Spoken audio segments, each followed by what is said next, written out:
No, because being a woman without kids right now at this point in history, it is the best, most exclusive club to be a part of. We are living the lives that so many of our ancestors, the women who came before us, wanted to live, but literally couldn't. They couldn't even dream of having the freedom that we have created for ourselves. And according to the worst of the worst, according to Elon Musk, JD Vance, like, we are public enemy number one. We are the biggest threat to their lifestyle, their livelihood, and thus they attack us, they belittle us.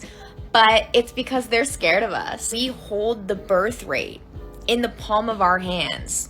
And if it continues to drop, they will have no choice but to restructure and reallocate funds to women having babies. So we are literally actively making things better and creating benefits for the women who come after us. And for all the women out there who do want kids. It feels so good.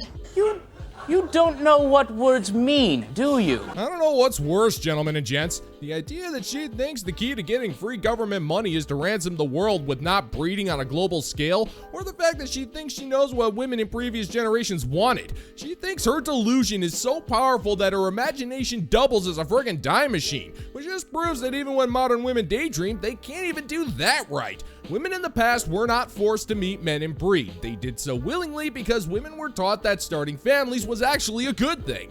And if you somehow magically did get a hold of time displacement equipment and travel back in time to meet with these women, they would be appalled that you're 30, single, childless, and thinking that working a job for 40 hours a week while living alone would probably end up demanding that she be burned at the stake for heresy. Then if you go back with the case of the sniffles, you'd be introducing a new plague that would probably wipe out the entire global population, which just proves that no matter what modern women do, society is still screwed. I quit. I quit. I quit.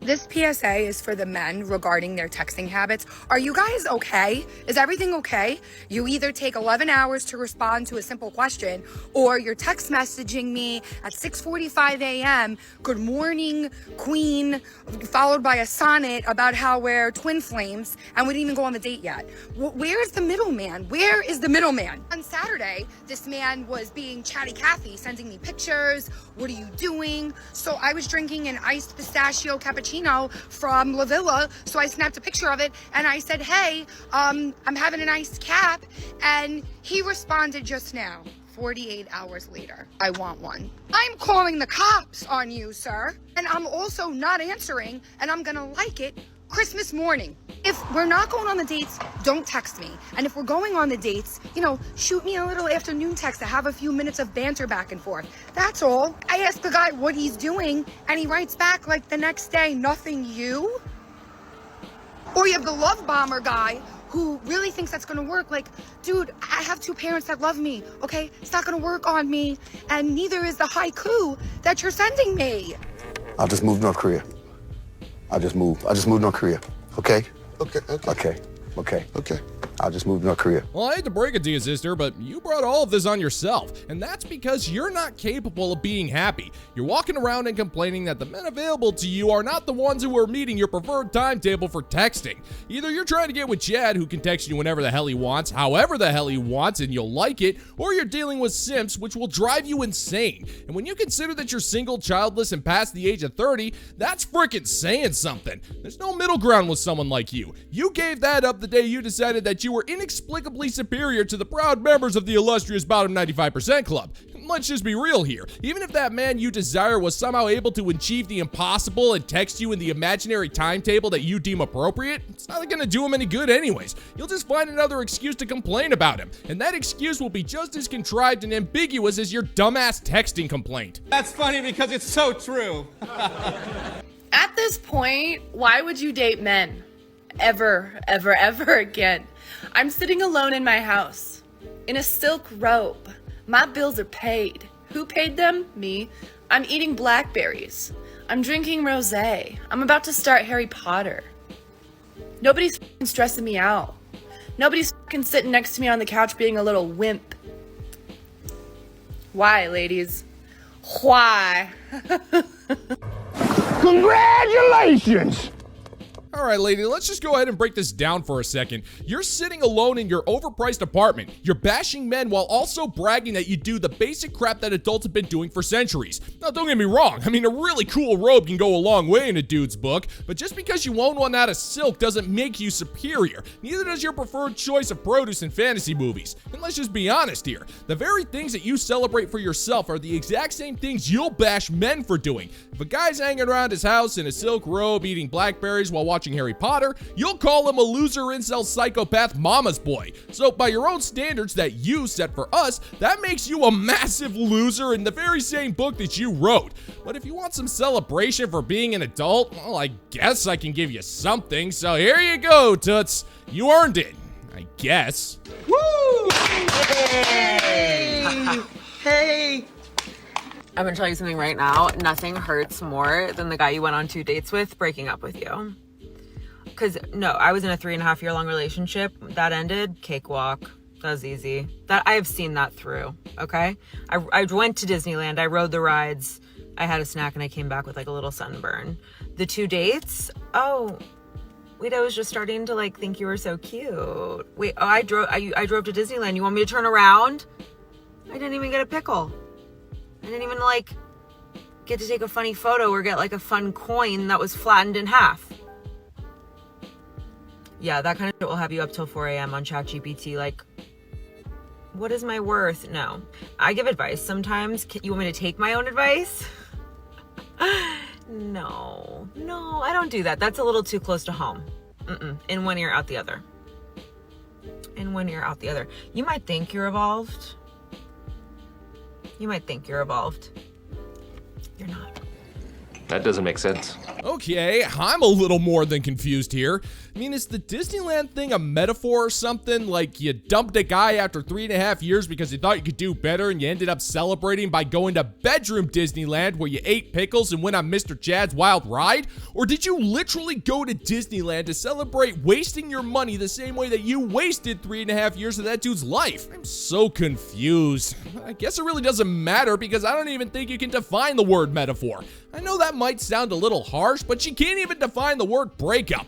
Woman, you went on 2 dates with Chad and he decided that you weren't worthy of a pickling. That's not a breakup. That is the fine sport known as curb kickery. And that's the sport that Chad, Tyrone, Raphael, Marco, Gavin, Pookie, Nigel, Ray Ray, and the great Pele have mastered while you're still figuring out how to spell the word breakup. So maybe instead of asking ChatGPT to be your therapist, you take that time and energy to give you some spelling lessons. It'll be just as fruitless, but at least you might accidentally learn something. Shut your dirty little mouth!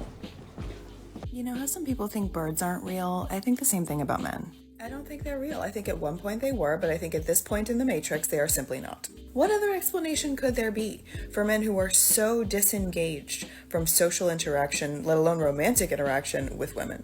And I'm going to tell you this right now, this wasn't a thing before dating apps. Before dating apps, there was still a little bit of follow-through left. But after we put dating on a digital platform, it just became about how lazy can I possibly be and allow as many women as possible to fall into my lap. But we're even past that now because they're not even interested in connecting with women in any capacity anymore at all. There is a disengagement from connecting with women that is fucking scary, if I'm honest. I just don't think they're real. I don't think men have any interest in being real human beings with women anymore at all. And the boys around this part of the internet will love to blame us for that. They'll go, oh, well, you asked us to leave you alone and now we did. Haha, stay home. But the thing is, we ask the men that we don't want to leave us alone. So you just outed yourself as part of that group of men that we don't want. You're fucking creeps. Men aren't real. Have a nice day. Shut up. You don't exist. Well, somebody call the devil and ask if it's cold in hell because I actually find myself agreeing with this psycho because she's technically right. Dating apps have pretty much doomed society, but it's not because of men. How can it be? The proud members of the illustrious bottom 95% club are ignored on dating apps. The metrics prove it beyond the shadow of a doubt. We just get blamed whenever something in your life goes wrong. And then just to add insult to injury, you say that we aren't real men because, alright, well, you haven't thought of a coherent reason yet, but I'm sure if you use all of your brain power, you might come up with some sort of a flimsy complaint where you avoid taking any form of accountability. It's pretty much all you're good for anyway. Even now, you say that men who agree to leave you alone are the problem, but that doesn't make any sense because the men who don't give a crap about what you have to say aren't going to listen to you. They're going to bother you no matter what you say. So if anything, us leaving you alone just proves how decent we are. We're not about to stop you from completely making a mess out of your life, which means that we support your ability to make god-awful decisions. So you really should be thanking us for proving the point. But we all know that you never will, so we'll be the bigger real men and leave you with this recognition of our generosity. You're welcome. Hey, you're welcome. Hey, don't mention it. Use that freedom in any way you like. I went on my first Hinge date in London yesterday. I think this is the first time I've been rejected, at least in this way. He was actually like really cute, super tall, my type. I thought it was like going well. Like he wasn't super funny, but it was fine. Then he wasn't asking if I wanted another drink. It was getting kind of awkward, so then I asked, I was like, oh, should we get another drink or do you have to leave? He looks down at his phone and he goes, yeah, actually, I'm gonna go meet my friends. I was in shock, like, wait, sorry, what? How am I meant to go on dates now? And I realized there's a possibility that they actually might not like me, which I've never even considered before. Awkward goodbye. I get home and he's texted me. If you're gonna fucking reject me, don't text me after. Like, what? I also got shot on by a bird last week, so I was like, oh my god, is this my good luck that I finally meet a cute guy? No, then I get rejected. Oh, poor you. Lady, you are mid at your absolute best, and because you're mid, you're going to be considered marginal by even the most discerning of Nigels. He took one look at you and saw that you were meh in the looks department, shrugs in the interest department, and pretty much a lost cause in every other aspect of your personal life. So he cut his losses and decided to drink with his buddies to wash the taste of embarrassment out of his mouth. Then, after getting a little drunk, he texted you in hopes of keeping you in his roster in the event that he needs to get rid of some about to expire prophylactics. And even though most of us can take one look at you and know that this is not the first time this has happened, it took you to moving to the other side of the planet to get rejected by Nigel to realize that some dudes aren't going to be into you. He gave you clear-cut signs that he didn't want you, and they weren't even hints. The obvious disinterest should have been clear as day for you. And here we are thinking that you're supposed to be ultra-sensitive to subtle hints and gestures. I mean, lady, it's come to the point where even the birds are crapping on you to remind you that you ain't all that special, and you still can't take the friggin' hint. You stupid. So I got a question for a lot of the men that come into my comment section and that think feminism is a negative towards women.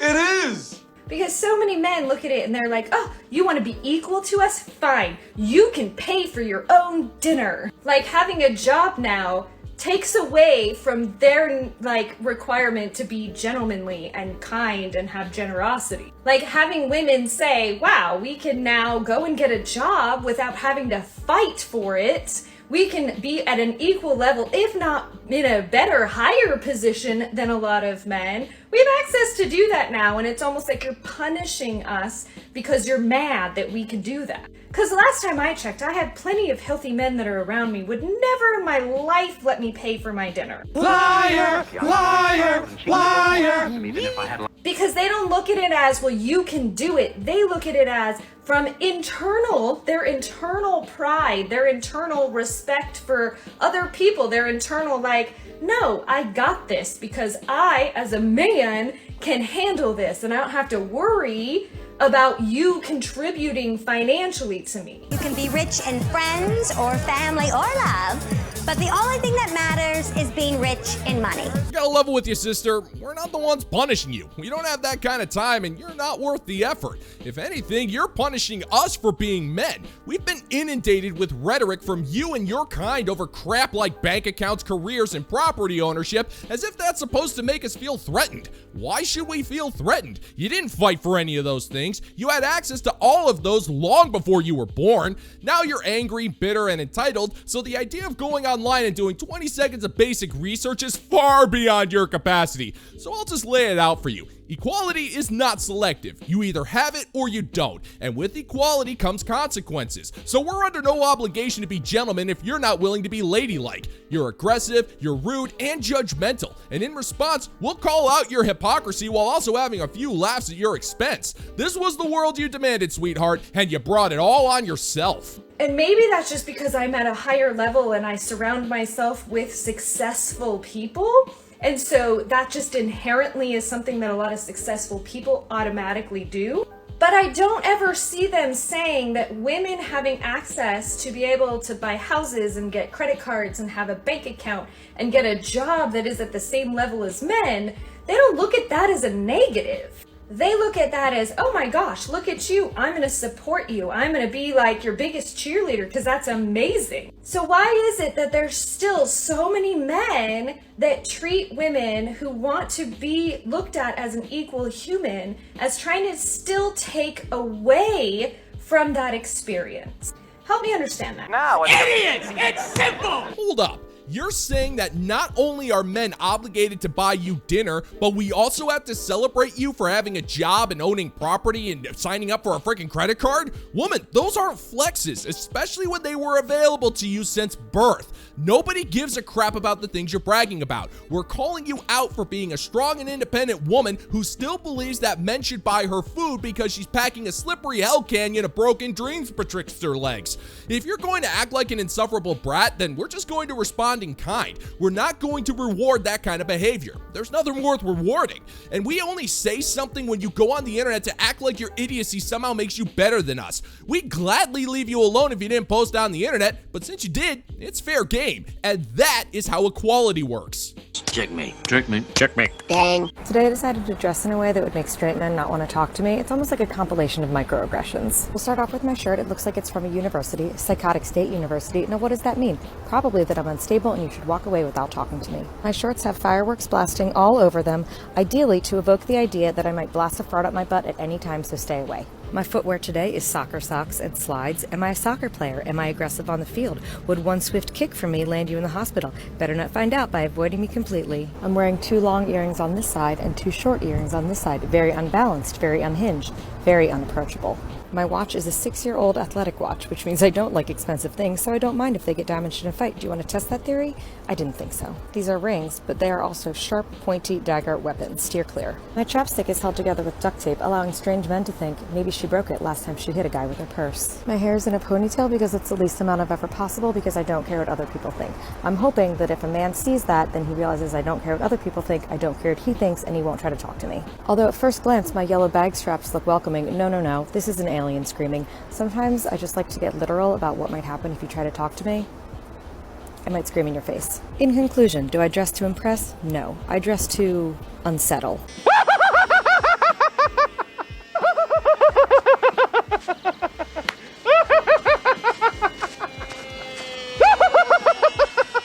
Yeah, I hate to break it to you, sister, but men are going to talk to you regardless, mainly because you're a stranger and modern women demanded that we leave you alone. The way you dress is immaterial, and if we're being honest, it's not doing anybody favors here. You're threatening to give a guy a ticket to Dick Kick City while wearing sandals, which isn't going to be effective. You're wearing soft metal rings, which won't do nearly as much damage as you think, and even if you were dressed to the nines, your face still looks like a Karen who was delivered unto us from the deepest pits of hell itself. And for the record, we all know that nobody's talking to you. You just want someone to talk to you because you're hopelessly alone and you're looking for an excuse to commit a wanton act of violent assault. But I got bad news for you, sweet cheeks. We're not playing that game. You wanted to be left alone, so that's what you got. And in the event that you did try to assault a man for looking at you, that man will defend himself, especially since you want to cause this man physical harm. And even if his kick is pathetically weak, that pathetic attempt at a roundhouse kick will make him look like Chuck Norris in comparison to your obvious lack of skill.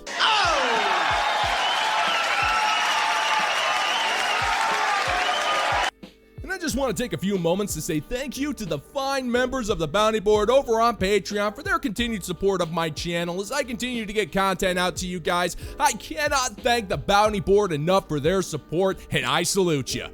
All hail And that's gonna do it for today's video, gentlemen and gents. And as always, if you find that my particular brand of comedy is bringing you to the brink of laughter, then why don't you scroll on down and click that like and subscribe button, ring the notification bell, leave a couple of comments, and be sure to share this video so we can give the good old-fashioned middle finger to the YouTube algorithm.